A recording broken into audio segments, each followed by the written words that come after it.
नमस्ते प्रणाम। हम सिंगर दबंग बिरजू ब्लास्ट हमारे सभी देशवासियों से अनुरोध है कि एयांश बाबू के इलाज के लिए मदद करें। 1 रुपये, 2 रुपये, 10 रुपये, 50 रुपये, जितना भी हो सके मदद करें।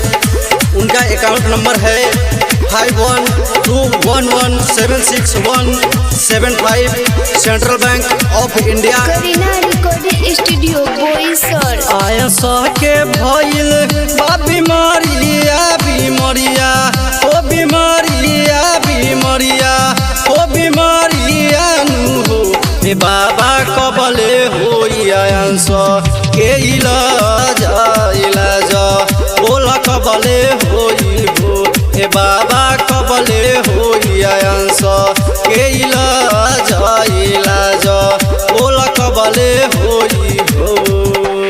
इनका पे फोन नंबर है 9431089721। आप पे फोन से भी इस पे पैसा भेज सकते हैं। मिक्स बाय साजन सिंह दीवाना।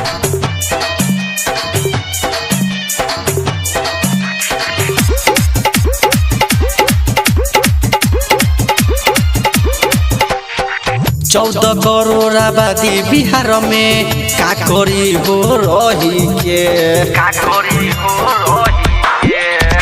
14 करोड़ आबादी बिहार में का करी हो रही के 100 रुपया दी सबे तो इलाज होई आयंस के तोह से करीले हम विनीतिया विनीतिया हम विनीतिया विनीतिया हम विनीतिया नु ए बाबा कबले होई आयंस के इलाज इलाज बोला कबले होई हो ए बाबा कबले होई आयंस के इलाज इलाज बोला कबले होई हो।